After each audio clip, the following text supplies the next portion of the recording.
ऊंचा होता चलता हूँ उनके ओछेपन से गिर गिर, उनके छिछलेपन से खुद खुद मैं गहरा होता चलता हूँ।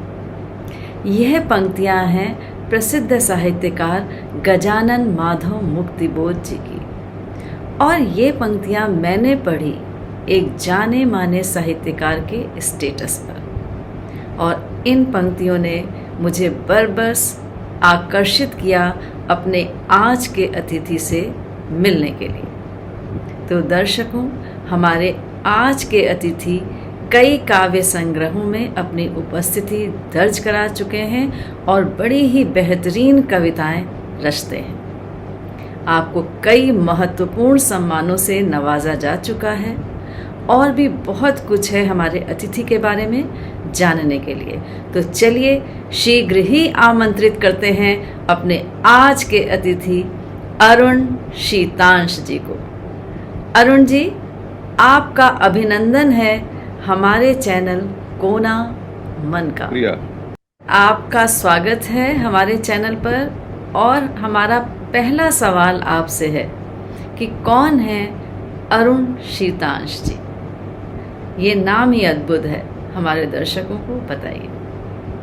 तो पहले अपना कोना जो है आपका, उसके लिए शुक्रिया अदा करता हूँ कि आपने इस मंच पर हमें आपने आमंत्रित किया, और ये बहुत लोकप्रिय जनप्रिय मंच है, तो ये मेरे लिए सौभाग्य की बात है। अरुण शीतांश एक गांव का भोला भाला लड़का जो एक निम्न मध्यम वर्गीय परिवार में जीवन यापन के, जिस पैरों में चप्पल नहीं होते थे, तमाम पूंजीवादी व्यवस्था जो होती है घरों में होने के बावजूद, चूंकि संयुक्त परिवार में जो दिक्कतें आती हैं वो बहुत बड़ी मुश्किल होती हैं कि एक बच्चे को दे दिया जाए, दूसरे बच्चे को देना है, तो ये सब दिक्कतें होती थी। हमने 8 क्लास तक फुल पैंट नहीं पहना, हाफ पैंट तक ही गुजारा किया। जब मुझे मेरे पिताजी की नौकरी लगी लगभग 88, 89, 90 में, तब मुझे फुल पैंट पहनने का सौभाग्य प्राप्त हुआ। इससे पहले मैं माँ से बहुत रोता था कि मुझे फुल पैंट पर, सब कोई फुल पैंट पहनता है, हमको चाहिए। तो उसको मायके में एक शॉल मिला हुआ था, और उस शॉल को फाड़ करके फुल पैंट बना दी। आज मैं याद करता हूँ तो मैं बहुत भावुक हो जाता हूँ कि माँ का दिल कैसा होता है। और उसके बाद जब मैं गांव से, जहां मेरे पिता की पोस्टिंग थी वो भी गांव ही था, तो गांव से गांव की यात्रा, फिर मेरी पढ़ाई जो हुई आरा शहर में, वो भी गांव का ही शहर है। इसके बाद पटना यूनिवर्सिटी में हुई पटना, वो भी गांव का ही शहर है, पूर्णतः वो विकसित शहर नहीं है। तो अरुण कमल बोलते हैं, बड़े कवि हैं, वो भी बोलते हैं कि पटना गांव की शहर। मैं तो शुरू से बोलता रहा हूँ कि आरा तो बिल्कुल ही खाटी गांव का शहर। तो एक गांव से गांव की यात्रा करते हुए अरुण शीतांश थोड़े बड़े हुए, और फिर यहाँ आए तो एक सामाजिक सरोकार वाले रचनाकार जैसे बद्री नारायण, नीलय उपाध्याय, जनवादी लेखक संघ की जो स्थापना में जिनका हाथ, बड़े आलोचक वो चंद्रभूषण तिवारी, ऐसे तमाम लोग। आप जानकर आश्चर्य होगा, यहाँ जो भूमि है, आरा की भूमि, हिंदी के पहले नायक सदल मिश्र यही के थे। तो हमने देखा कि ये बहुत बड़ा समृद्ध जगह है। शिवपूजन सहाय सरस्वती पत्रिका का यहाँ संपादन करते थे, निराला जी भेजते थे, तो बाल हिंदी पुस्तकालय है यहाँ पर। ये सब मन में रचता बसता गया, और लिखने पढ़ने से पहले मैं देखा कि ये तो जो माँ गीत गाती हैं, यही सब आ रही कविताओं में, कहानियों में, उपन्यासों में, तो मैं क्यों नहीं लिख सकता हूँ। चूंकि संगत थी इन लोगों के साथ, तो मैंने थोड़ी सी कोशिश की। तो वो पहले तो कविता आर्यावर्त अखबार में छपी, और फिर वागर्थ में और जनपथ वगैरह, तमाम हंस वगैरह में फिर छपने लगी लगातार। इस तरह से हाँ, बहुत सारी पत्रिकाएं हमारे बीच मौजूद रही, और मैंने उसमें भेजा और प्रकाशित हुई। तो इस तरह से अरुण सितांश को बनने में, मतलब अरुण सितांश क्या है, तो ये कह सकते हैं कि गांव का भोला भाला लड़का और कुछ नहीं। और एक जाना माना कवि। मैंने पढ़ी है कि आपकी रचनाएं कई काव्य संग्रहों में हैं और बड़ी सुंदर कविताएं हैं। इतनी रचनाएं इतने काव्य संग्रहों में दर्ज कराना आसान काम नहीं है। मतलब आपने लिखा होगा और उसे कैसे आपने पहुंचाया दर्शकों तक, पाठकों तक, ये हमारे दर्शकों को बताइए। उन रचनाओं के बारे में भी बताइए कुछ। देखिए सुमन जी, बहुत अच्छा क्वेश्चन किया आपने। इस तरह का क्वेश्चन लोग बोलते नहीं है, पूछते नहीं है, कहते नहीं है। परोक्ष ढंग से आपने डायरेक्ट पूछा तो मुझे बहुत प्रसन्नता हुई। कब ये इतने सारे संग्रह के पीछे सबसे पहला जो हाथ होता है, जो भूमिका होती है, वो मेरे अनुसार से वो घर परिवार से होता है। हालांकि मेरा घर बिल्कुल धार्मिक घर है, लेकिन माँ के गीतों से हमने कविताओं को रचा। तो मेरे जड़ में मेरी माता है। इस तरह से आप जब उस धारा में बहने लगते हैं जी। तो देखते हैं कि जो समाज का जो विडंबनाएं हैं, विरोधाभास है, उसमें जो विमर्श चल रहे हैं, सामाजिक राजनीतिक का आख्यान जो है, या इकोनॉमिक रूप से जो पिछड़े हैं, तो ये तमाम चीजें आपकी दृष्टि में वो स्पार्क करती हैं। अब इस तरह से देखते हैं और लगातार सोचते हैं, लिखते हैं, तो वो बातें तो आती हैं, फिर छपने लगती हैं। मैं तो कई बार पढ़ाई के समय में कविताएं लिखा करता था, तो माँ टोकती थी, अरे देखो एक कविता लिख रहा है, एक लाइन से लिख रहा है। तो एक जुनून था, वो जुनून है लेकिन बहुत कम हो चुका है। अब वो सब ये नहीं है, छपने का जो भूख है चाहिए है, ऐसा कुछ नहीं है। तो ये बनते बनते बनते बनते ये बिल्कुल ही पता नहीं कैसे ये चार पांच संग्रह आ गए। तो पहला संग्रह जो वाणी प्रकाशन से आया, एक ऐसी दुनिया की तलाश में, जी हाँ, अ, यही मैं चाहती थी वो, कि आप हमारे पाठकों को, दर्शकों को दिखाइए। हाँ, और ये इसके बीच में दो और संग्रह साहित्य भंडार और बोधि प्रकाशन से आया, और एक चयनित कविताएं आई हैं न्यू वर्ल्ड पब्लिकेशन से। उसके बाद फिर एक अनागरिक वाणी ने छापा ये। अनागरिक। तो इस तरह से वो कविता कैसे सारी हो गई एकत्रित, मुझे ही नहीं पता।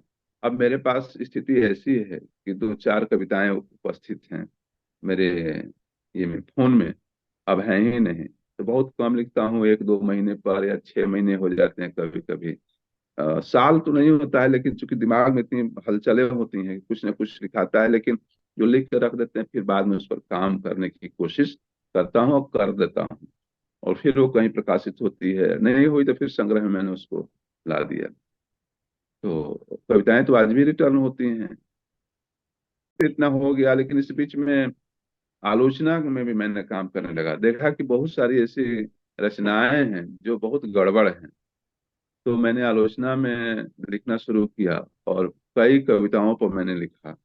तो इस तरह से दो आलोचना किताब, शब्द साक्षी हैं, युवा कविता का यह जनतंत्र, और इस तरह से सदी की चौखट पर कविता, मैंने आलोचना की किताब लिखी। तो इस तरह से आलोचना का जो धार है वो मेरे अंदर आ गया। हालांकि हर कवि में होता है, आप खुद रचनाकार हैं, आप जानती हैं सुमन जी।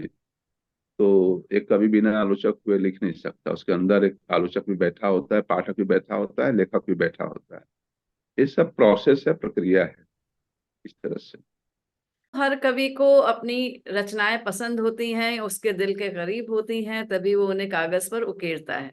एक ऐसी कविता है जो आपको बहुत अजीज है और जिसे आपको लिखकर लगा कि हाँ, ये मैं बार बार पढ़ता हूँ या इसके बारे में मैं बार बार सोचता हूँ। उनमें से कोई एक कविता आप हमें, हमारे दर्शकों को सुनाइए। कोई भी एक कविता। ये बड़ा कठिन सवाल है एक रचनाकार के लिए कि कोई एक कविता के बारे में बात की जाए। ठीक वैसे ही बात है कि 5 अंगुलियां हैं और कहा जाए कि कौन सी अंगुली आपकी प्रिय है।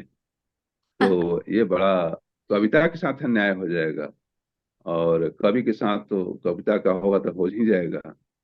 लेकिन कोई एक कविता अपने ऐसा नहीं है, हमको तो सारी कविताएं लगता है कि ये भी अच्छी हैं, ये भी अच्छी हैं, लेकिन पाठकों के अनुसार जो लोकप्रिय हुई या बातचीत हुई, या अभी संजीव पालीवाल ने आज तक पर उन्होंने वो कविता का पाठ किया है, एक अनागरिक का दुख, जो अभी संग्रह आया है ये वाणी से, तो इस कविता को ही मैं चाहता हूँ कि फिलहाल पढ़ दूं, अगर आपकी इजाजत हो तो। कोई एक, इसलिए मैं आपसे कह रही थी, निवेदन था हमारा, क्योंकि समय सीमा को देख करके हमें जी ठीक है। तो ये शीर्षक है, एक अनागरिक का दुख। माँ को रेल या बस का टिकट नहीं कटाने आता, जैसे पक्षी भटकता रहता है माँ बिन। कहीं भी जाने में डरती है माँ, जबकि शादी के समय 8वीं पास थी। माँ से तेज उस समय एक चिड़िया थी, जो पिंजरे में बंद होने के बाद भी पूरा रामचरितमानस कर ली थी याद, और श्रीमद् भागवत गीता भी। अब चिड़िया भी नहीं गाती कंठ से कि आए रुलाई। अब चिड़िया भी नहीं गाती कंठ से कि आए रुलाई। 35 साल में एक बार पिता संग बक्सर गई माँ, लगभग उसी समय बस में भी। तब भिखमंगे भी एक साथ यात्रा करते थे। आज तो बांह पकड़ उतार देता है खलासी। मेरे पैदा होने के बाद मैट्रिक किया माँ ने। जब मैंने मैट्रिक किया उसके 5 साल बाद। माँ पिंजरोई गांव की है। आश्चर्य है कि पिंजरोई में कोई पिंजरा नहीं है। मेरा गांव विष्णुपुरा है, और वहां भी कोई विष्णु नहीं। हमारे वंशज हरिगांव भोजपुर के थे, राजा भोज के क्षेत्र से। उसके आगे का पता नहीं है, और नहीं है उस समय का आधार कार्ड। आर्यावर्त के वासी हैं हम, बस इतना पता है। ग्लोब पर कहीं नहीं दिखता, ग्लोब पर कहीं नहीं दिखता हमारा नाम या गांव का पता। खेत खसरा खतियान सब चूल्हे में झोंक दिया चाची ने। कैसे बताऊं पता सही, कहाँ जाऊं सुरक्षित। आधी उम्र बीत जाने के बाद कौन सी सरकार बनाऊं कि बन जाए बात। हम अपने क्षेत्र के नागरिक हैं, चाहे माने या ना माने सरकार, चाहे माने या ना माने सरकार। ये एक कविता है। बहुत सुंदर, मर्म स्पर्शी जिसे कहेंगे, बिल्कुल मन को छू लेने वाली कविता है। आप ये मानते हैं अरुण जी कि साहित्य में विचारधारा का होना आवश्यक है? देखिए, ये तो इस पर विमर्श चल रहे हैं, आज तक विमर्श चल रहे हैं, और एक बड़ा प्रश्न है आपने जो प्रश्न उठाया है। कोई भी आप रचनाकार को देखिए, अगर एक वाक्य लिखता है या 2 वाक्य लिखता है या 1000 वाक्य लिखता है, 1 लाख वाक्य लिखता है, वो किसी न किसी के पक्ष में जाता है तो एक विचार बन जाता है। रचनाकार मूलतः प्रतिशील होता है विचारों से। वो देखता है तब तो लिखता है। हम गांव में हैं, हम घर में हैं, हम बच्चे के साथ हैं, माँ के साथ हैं, पत्नी के साथ हैं, देखते हैं, उस उन्हीं चीजों को लेते हैं। विश्व को देखते हैं, युद्ध को देखते हैं,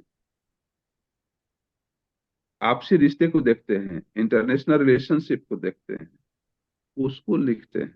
वहां आपका एक विचार बन जाता है। ये होना बहुत जरूरी है कि आप किसके पक्ष में क्या कह रहे हैं। अगर एक आदमी खूब ज्यादा एक डब्बा रसगुल्ला लेकर बैठा है, और एक बगल में आदमी उसका आंत सूख रहा हो, भूखा बैठा हो, तो आपकी दृष्टि कहाँ जाएगी? उस रसगुल्ले वाले के पास जाएगी, कि जिसका आंत सूख रहा है, भूख से छटपटा रहा है, उसके पास जाएगी? जो देखिए, छटपटा। कविता में दो दृष्टिबोध और दृश्यबोध होता है। दृश्यबोध है, बाहरी चीज को देख रहे हैं। दृष्टि अंदर की चीजों से देख रहे हैं, महसूस कर रहे हैं। आपको स्वतः उस गरीब आदमी के पास जाएगा, वो इच्छा ऐसी होगी कि उसके डिब्बे से 2 रसगुल्ला निकाल करके उसको दे दें। ये विचारधारा, ये दृष्टि एक विचार के रूप में आती है। वो कोई पार्टी की बात नहीं है। आपकी दृष्टि कहाँ तक जाती है ये महत्वपूर्ण है, वो विचार बन जाता है। इसलिए ये होना आवश्यक है। और कवि ये के लिए, होना आवश्यक। जी, और कवि के लिए कहा भी गया है, तुलसीदास ने कहा है ना कि जहां न जाए रवि वहां जाए कवि। कहाँ जाए कभी। है ना, कविताएं औरों की कविताओं से अलग कैसे। हाँ, तो इसका जवाब यही है। मतलब जवाब क्या है, एक स्पॉन्टेनियस जो बात है वो मैं कहना चाहता हूँ सुमन जी, क्योंकि आप काफी पढ़ती उड़ती हैं और इन चीजों को शिद्दत से महसूस कर रही हैं। देखिए, मेरे व्यक्तिगत तौर पे अगर मैं अपनी बात करूं तो कविताएं तो अगर आप आज के डेट में पढ़िएगा तो लगेगा सब एक तरह की कविताएं हैं, लेकिन उसमें अलग करना, मुक्तिबोध को करना हो, निराला को करना हो, राजेश जोशी करना, अरुण कमल को करना हो, विजय कुमार को करना हो, ऋतुराज को करना हो, अरुण सितांश को करना हो, और आशुतोष दुबे को करना हो, तो कैसे अलग होगा। हाँ, हमारी जो कविताएं हैं मुख्य रूप से गांव से हैं। तब आप कहिएगा कि आप गांव से, तो और लोग भी है, तो अलग क्या है। काफी है। तो वैसे चीज को हम कविता में लाते हैं। जैसा कि मैंने पहले कविता सुनाया, जो कि जैसे मैंने उसमें एक जिक्र किया, शायद आपने ध्यान दिया होगा, कि बस में पहले सब लोग एक साथ सवारी करते थे और भिखमंगे भी करते थे। आप बताइए कि ट्रेन में, ट्रेन तक मैं बात कर रहा हूँ, ट्रेन तक कि ट्रेन और ये बसों में भिखमंगे यात्रा करते हुए कम दिखाई देते हैं। तो ये अलग करती हैं हमारी चीजें। जो अछूत चीजें हैं जिसको लोग टच नहीं करते हैं उसको मैं टच करता हूँ। वैसे गांव की चीजों को, जो उसको कविता में, कहानी में, उपन्यास में, तो कविता का आदमी, आलोचना आलोचना का आदमी हूँ, तो मैं उन चीजों को टच करता हूँ। इसलिए कविताएं अलग हो जाती हैं। उसको छूने की कोशिश करता हूँ, उन चीजों को सीधे तौर पर लाता हूँ और बीच में पेस्ट करता हूँ। कट पेस्ट की बात नहीं है, वहां लाता हूँ, दिमाग में बात आ जाती है, स्पॉन्टेनियस आ जाती है, तो खुद अलग हो जाती है कि यार ये तो ऐसा हुआ है, आ, इसको देना जरूरी है, तो मैं अलग हो जाती हैं वो। मैं आपको रोक रही हूँ। आपने कहा कि आप कहीं ना कहीं एक आलोचनात्मक दृष्टि रखते हैं। कविता में भी कहीं आपकी वो आलोचनात्मक दृष्टि दिखाई देती है, और कोई ऐसी रचना सुनाना चाहेंगे जिसमें आपको लगा हो कि हाँ, ये मैंने बड़ा क्रिटिक होकर लिखी थी, और ये रचना जो है वो मेरे लिए ज्यादा सूटेबल है या अच्छी मैं लगती। तो, वो किताब उपलब्ध नहीं है, लेकिन वो कोई अंश किसी खास मुद्दे पर कहना ठीक नहीं है, क्योंकि ये विमर्श का और आपका कोना का मंच है। कोई ऐसी बात होती है, लेकिन मेरा मानना ये है कि आज की जो आलोचना का समय है वो बहुत ही उदासी भरा है। आप देखिए कि नामवर सिंह के जाने के बाद कई आलोचक अभी हैं, लेकिन उन चीजों को, अभी मैं जो मैं बोलूंगा तो इल्जाम हो जाएगा उन लोग के लिए, उन चीजों को टच नहीं कर रहे हैं। एक आलोचक के तौर पर जब आप क्वेश्चन पूछ रहे हैं, बहुत सारे ऐसे अपने समूह में बंधे हुए हैं, गुट में बंधे हुए हैं कि अरे उनको बोल देंगे तो बड़ा हो जाएगा, उनको बोल देंगे तो, ऐसा कुछ होने वाला नहीं। हमें अपनी बात धड़ल्ले से, और जो अच्छी लगे दिल को, उसको कहना चाहिए। आलोचना में हो या कविता में हो, कहानी में, उपन्यास में हो। श्री प्रकाश, ये श्रीलाल शुक्ल राग दरबारी लिखे, किसी से पूछ कर लिखे थे, तो आईएएस ऑफिसर थे, राग दरबारी आपके लखनऊ में ही वो रहते थे, श्रीलाल शुक्ल। और देखिए कितनी शानदार उन्होंने रचना लिखी। तो इस तरह से मुक्तिबोध, मुक्तिबोध के अंधेरे में चांद का मुंह टेढ़ा है, जी, चांद। शुरू में कितनी आलोचनाएं हुई, आलोचनाएं हुई उनके, और आज बड़े कवि हैं। आलोचना होनी अच्छी बात है। लोग इल्जाम लगाया, इल्जाम शब्द का प्रयोग कर, अरे कविता समझ में नहीं आती। अरे बार बार उसको पढ़िएगा तो खुद ही कविता समझ में आने लगेगी और वो फूलने लगेगी। जैसे उनकी कविता है, विचार आते हैं, विचार आते हैं पीठ पर उठाते वक्त बोझ। वो उठाते वक्त बोझ जो भारी है, बोझा है, वो तो दिल को भी छू रहा है, दिमाग को भी छू रहा है। वो तो देखे कि भाई इस तरह काम हो रहा है, सब लोग को दिमाग में, अरे ये तो बहुत अलग की बात कर रहा है, तो बड़ा कवि है ये है। रामविलास शर्मा और अनामोर जी ने बहुत अच्छी अच्छी टिप्पणियां और आलेख दिए। तो इस तरह के आलोचना पर शिकायत भी है और इल्जाम भी है। आलोचना को और तेज गति से आगे बढ़ना चाहिए। लोग लिखेंगे, हम लोग भी लिख रहे हैं, इसमें किसी एक को दोष देना सही नहीं है। लेकिन हाँ, वो गुटबाजी से अलग होकर, निष्पक्ष होकर, निरपेक्ष होकर के काम करें तो ज्यादा बेहतर होगा। आलोचना का समय है अभी।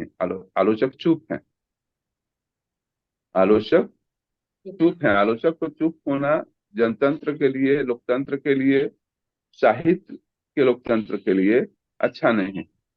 मैं इसे अच्छा नहीं मानता हूँ। आलोचनात्मक तौर पे कहूँ तो हाँ मैं आप कुछ कहना चाहते हैं? हाँ, हम ये कहना चाहते हैं कि चुप्पियां किसी भी जगह सही नहीं है। चाहे हम्म। चाहे वो घर हो, रिश्ते हो, संबंध हो, साहित्य हो, जगत हो, काम की जगह हो, कहीं पे हो, जब खामोशियां बढ़ने लगती हैं तो विचार और भी जटिल होते जाते हैं और उन्हें लोगों के समक्ष प्रस्तुत करना और भी कठिन होता चला जाता है। इसीलिए शायद कहते हैं कि बातें करना जरूरी है। और बिल्कुल। इन बातों में चाहे आप आलोचना ही क्यों ना करें, आलोचना अपरिहार्य नहीं है, उसे हम कैसे लें ये हमारे ऊपर निर्भर करता है। आपने देखा होगा कि साहित्यकार या कोई एक ऐसा समूह जो कि राजनीति दल का भी है, लेकिन वो परस्पर विरोधी विचारधाराओं के होते हैं, लेकिन फिर भी साथ साथ उठते बैठते हैं और एक दूसरे को सुनते हैं और सम्मान करते हैं। पर साहित्य अगर इसमें बंध आप जाए। देखिए, अभी एक लम्ही पत्रिका आती है किराए वाली, उसमें लम्ही की लम्ही पत्रिका में जितने लोगों के आलेख छपे हैं, सारे प्रायोजित हैं। अगर उसमें कुछ प्रायोजित नहीं है तो बहुत सारे लोग कवि छूट गए हैं। मैं हम्म। छूट गया हूँ इसलिए नहीं बोल रहा हूँ, लेकिन उसको आप पढ़िए ध्यान से। उसको विशेषांक के रूप में स्त्री कवि को लेकर के लिखा गया, कवित्रियों को लेकर, और पुरुष को लिखा गया। दो भाग में वो छपी है। देखिए, वो मुकम्मल नहीं है, वो हम्म। आलोचनात्मक तौर पर। लेकिन आप इतिहास बना रहे हैं, तो इतिहास बनाने के लिए आपको उसमें समय देना चाहिए। सब जल्दबाजी में है, इतनी जल्दबाजी में है कि हम आकाश छू लें। तो आकाश छूने के लिए वो चाहिए, वक्त देना पड़ता है। बहुत अच्छा लगा अरुण जी कि आप हमारे मंच पर आए। आप चलते चलते हमारे दर्शकों के लिए कुछ कहना चाहेंगे, युवा साहित्यकारों के लिए, लेखकों के लिए, क्योंकि समय सीमा जो है वो हमें इजाजत दे रही है। तो आप हमारे दर्शकों के लिए कुछ कहें। मैं मैं अभी क्या दर्शकों के लिए बोलूं। हम सिर्फ एक वाक्य का प्रयोग करना चाहते हैं, जो सुन रहे हैं या सुनेंगे या बाद में भी सुनेंगे, कि पढ़ना बहुत जरूरी है। अगर हम पढ़ेंगे नहीं तो समाज को समझेंगे नहीं। पढ़ना बहुत जरूरी है, एक वाक्य में। अगर आप खूब पढ़ रहे हैं, ऑटोमेटिक आपके दिमाग में कुछ अलग बातें बननी शुरू हो जाएगी। पढ़ना बहुत जरूरी है। आजकल पढ़ाई बहुत छूट गई, सोशल मीडिया में लोग थोड़ा थोड़ा पढ़ करके काम चला रहे हैं। पुस्तकों से प्रेम रखना है, पढ़ना जरूरी है, यही कहना चाहता हूँ। और अपने जीवन की जो पहली कविता है जो मेरी छपी थी, उसको सुनाना चाहता हूँ। वो छोटी कविता, जो आपके समयानुसार वो खत्म हो जाएंगी, ये 2 मिनट समय है आपका। उस कविता का नाम है चांद की चोरी। वो मुझे याद है, आर्यावर्त अखबार में छपी थी, कि किसी ने सत्य की चोरी की, चोरी की झूठ की, प्यार की।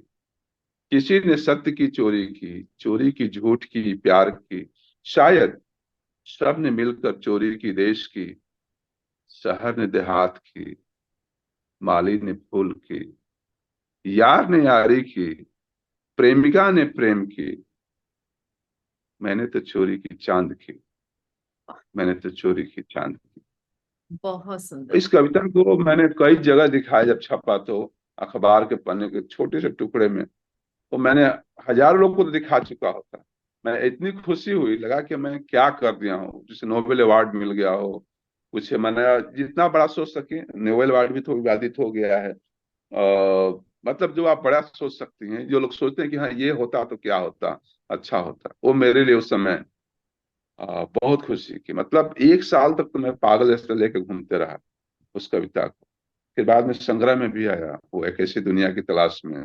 उसको प्रभाकर क्षत्रिय ने बाद में छापा था वागर्थ में, कोलकाता से जो निकलती है, उसमें संपादक थे। तो इस तरह से हुआ। सुमन जी, आपका शुक्रिया, आप इतना समय दिए हमारे लिए। जी, बहुत बहुत धन्यवाद कि आप हमारे मंच पर आए और आप हमारे दर्शकों से रूबरू हुए। कई महत्वपूर्ण जानकारी आपने हमारे दर्शकों के साथ साझा की और मुझे पूरी उम्मीद है कि हमारे मंच को देखने वाले इसको देखेंगे और आपके द्वारा रचित पुस्तकें और काव्य संग्रह संग्रह जिसमें आपकी रचनाएं हैं उनको पढ़ेंगे। हाँ, आपका धन्यवाद। नमस्ते। और सबको, लखनऊ वासियों को, मेरे मित्रों को भी नमस्ते। नमस्ते।